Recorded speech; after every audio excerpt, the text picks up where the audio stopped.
Buenos días, buenas tardes, buenas noches, dependiendo del tiempo y disposición que tengas de ver y escuchar esta videocharla. En esta sesión vamos a hablar acerca de los antecedentes de la estadística, el concepto y las divisiones. Acompáñame.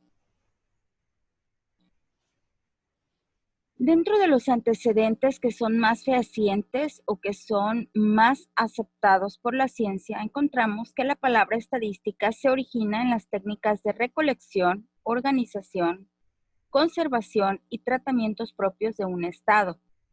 Para mediados del siglo XVII en Europa, con los juegos de azar y para descifrar las leyes que controlan estos juegos, se contrató al matemático Blaise Pascal, quien a su vez invitó a trabajar al matemático Fermat, dando origen a la teoría de la probabilidad.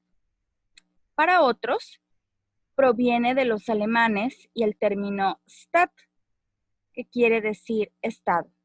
Estas técnicas que desarrollaba el gobierno para hacer previsiones y controlar los presupuestos. Fue Godofredo Achenwald quien desarrolló el método que da origen a la probabilidad. Eso es lo que se cree. Sin embargo, hay que puntualizar que la estadística tiene su origen, muchos lo consideran, en las civilizaciones antiguas. Recordemos civilizaciones como Egipto, que solamente cuando el río Nilo subía, pues tenían cosechas y tenían riego, tenían alimentos, entonces la mayor parte del año se la pasaban en un desierto. Ellos tenían que hacer previsiones para tener en los silos o bodegas, tenían que tener en esos silos o en esas bodegas almacenado para dar de comer no solo a su población, sino a esa gran población cautiva que tenían construyendo las pirámides y los grandes monumentos que hasta hoy encontramos en Egipto. China, por ejemplo. China también, una civilización que tenía que haber tenido grandes previsiones basadas, obviamente, en estadística y ellos no sabían. ¿Por qué? Porque China, recordemos que vivió confinada y detrás de esas murallas, no salió, no salió, no salió hasta muchísimos siglos después se tuvo que abrir al mundo y porque pues fue así como obligado. Entonces ellos también tenían que haber tenido sus previsiones para poder tener a su población asegurada y proveer de todo lo necesario. Entonces, pues viene desde mucho más antes. Estas son, ahora sí que las teorías aceptadas, pero para muchos pues viene como estoy mencionando desde antes. Muchos de nosotros o mucha gente que conocemos, aunque no tenga estudios, ya tiene una previsión que hace en base a una estadística, aunque no lo sabe. Por ejemplo, aquí en Colima es muy común que exista un señor que vende queso, que vende crema, que vende productos lácteos frescos. ¿Cómo hace esa persona para que no se le echen a perder esos productos lácteos si sabe que no tienen conservadores y solamente duran cierto periodo? Pues en base a lo que vende, ya sabe cuántos litros tiene que procesar para obtener sus productos. Por lo tanto, no hace de más si quiere tener buena calidad y quiere, aparte que sus clientes estén satisfechos porque les está dando un producto fresco.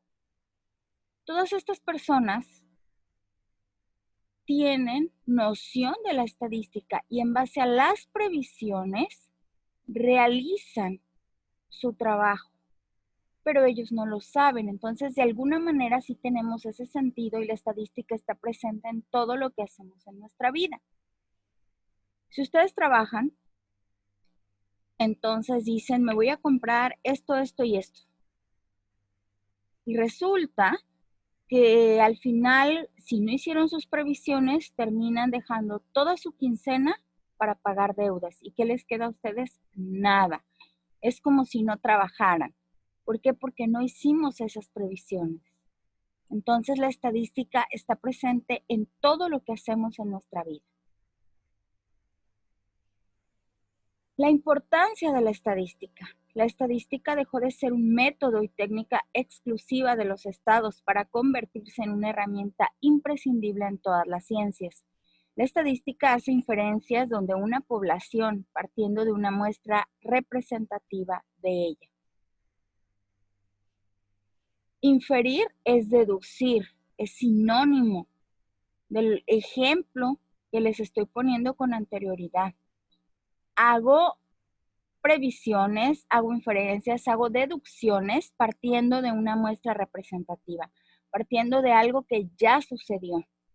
Muchos afirman que a partir de la estadística se puede probar cualquier cosa, siempre y cuando se utilicen los métodos y técnicas adecuadas. ¿Y a qué nos referimos cuando hablamos de métodos y técnicas adecuadas? Pues nos vamos a dar cuenta ahorita. Lincoln L. Chao, en 1980, hace referencia a un fracaso estadístico por empleo erróneo de métodos.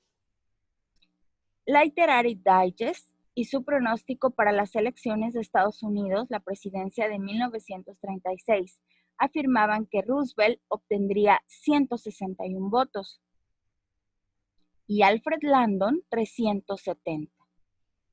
Es decir, le daban el gane a Landon.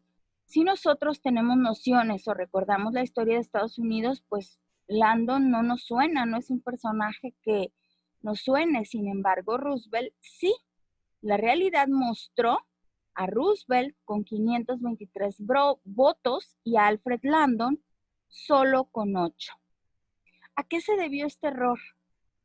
Pues el error se debió a que la muestra fue tomada telefónicamente a partir de la lista de suscriptores de la Digest. Y en 1936 las personas que tenían teléfonos y suscripciones no configuraban una muestra representativa de los votantes de Estados Unidos. En deducción, ese pronóstico no era confiable. ¿Qué sucedió con las pasadas elecciones donde Trump obtuvo el triunfo? ¿Qué sucedió? Pues también le daban el gane a Hillary Clinton, los analistas, las casas encuestadoras. ¿Por qué? Porque lo hicieron con una muestra que no era representativa de todos los votantes. Por eso le daban el gane y vimos que la realidad fue otra. Entonces, hay que tener cuidado. Las estadísticas son confiables siempre y cuando las tomemos de muestras representativas. La estadística, en su definición, es un conjunto de técnicas que, partiendo de la observación de fenómenos, permiten al investigador obtener conclusiones útiles sobre ellos. La estadística se compone de varias fases, de la estadística descriptiva y de la estadística inferencial. Todas ellas llegan a conformar la estadística y posteriormente la probabilidad. La estadística descriptiva se encarga de la recolección, clasificación y descripción de datos muestrales o poblaciones para su interpretación y análisis. Es decir, esta primera estadística, la estadística descriptiva, es la que nosotros vamos a trabajar en este cuatrimestre. ¿Cómo recolectar, clasificar, describir esos datos para posteriormente poderlos interpretar y analizar? Estadística inferencial. Desarrolla conclusiones y propuestas o modelos teóricos que se ajusten a una determinada realidad con cierto grado de confianza. Es decir, los gobiernos, a partir de las estadísticas, es que crean programas para cubrir determinados sectores.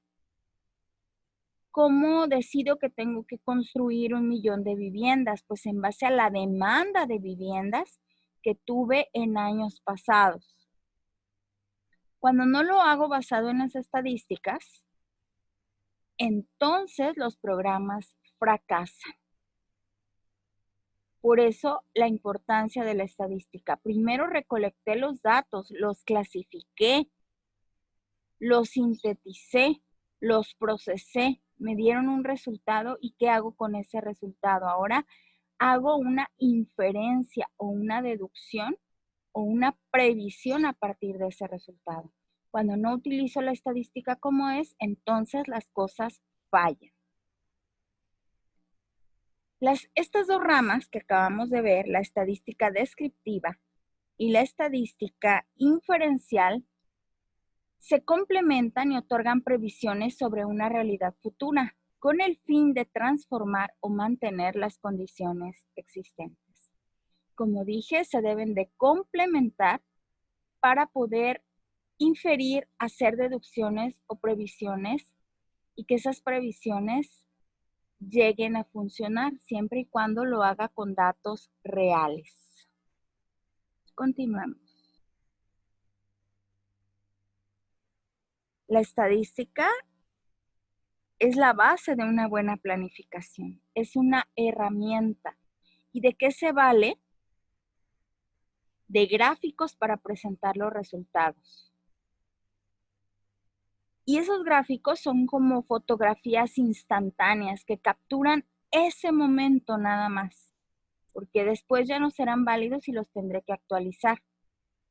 Esos gráficos nos ayudan porque hacen más llamativa la información y permite que personas no especializadas entiendan los resultados y más fácil los puedan comprender. Tenemos diferentes tipos de gráficos, los de barras que se utilizan para comparar elementos, los de pastel y barra de 100 para comparar las fracciones de un todo, los lineales para comparaciones de crecimiento a través de un tiempo determinado, los pictogramas y mapas estadísticos para comparar datos geográficos y de distribución. Las características generales de esos gráficos es que deben de ser concisos. Se pueden replicar, porque ya dije que son como fotografías de un momento. Deben de comunicar aspectos más importantes, aspectos menos importantes, qué aumentó, qué disminuyó. Debe de ser apto para daltónicos, es decir, tener texturas para que los puedan diferenciar. Un vocabulario simple y de fácil interpretación. Es decir, que cualquier tipo de población entienda un gráfico.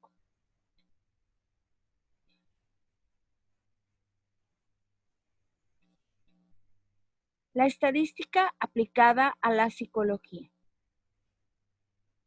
La interpretación y diagnóstico de las distintas pruebas psicológicas es lo principal para lo que se utiliza la estadística en la psicología.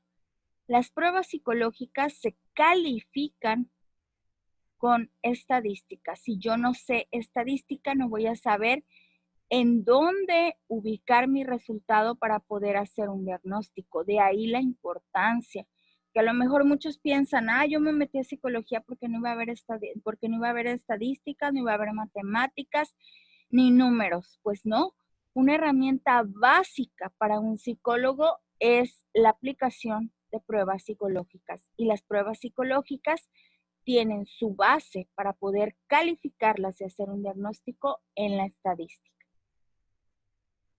Otro de los usos es la investigación para que posteriormente, cuando se obtienen resultados, llegar a soluciones, a programas de intervención, a terapias, a talleres, etc.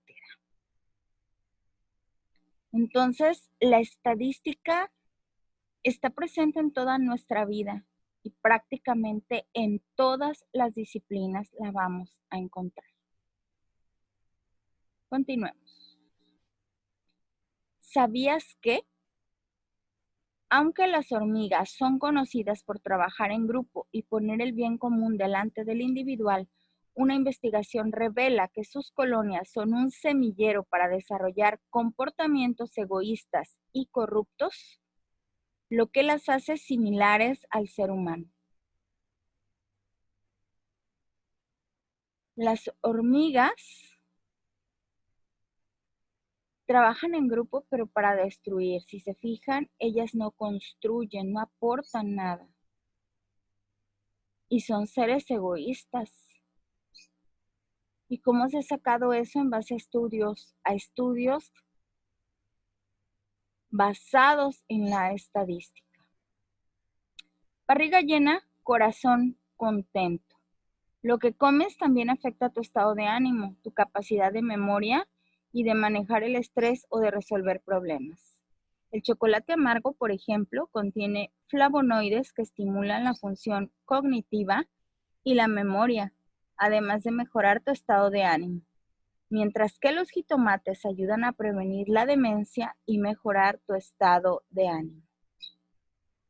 Entonces, una vez más, por un dato más basado en estadística, comprobamos que sí somos lo que comemos.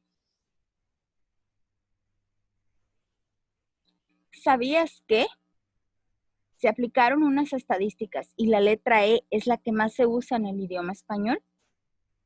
A lo mejor no sabíamos y nos estamos dando cuenta. Nuestra actividad. El objetivo de esta actividad es darnos cuenta, concientizar, que la estadística está presente en toda nuestra vida cotidiana. Vamos a presentar un cartel donde su fundamento sean las estadísticas, como en los ejemplos anteriores. Así de sencillo. Vas a buscar una estadística y la vas a presentar. ¿Cómo lo hagas? Es libre. Yo no tengo recursos electrónicos, se me dificulta. ¿Lo puedo hacer en una cartulina y tomarle foto y subirlo? Sí. Yo lo quiero hacer en PDF, yo utilizo un programa de diseño como el Corel, donde tú quieras, es válido.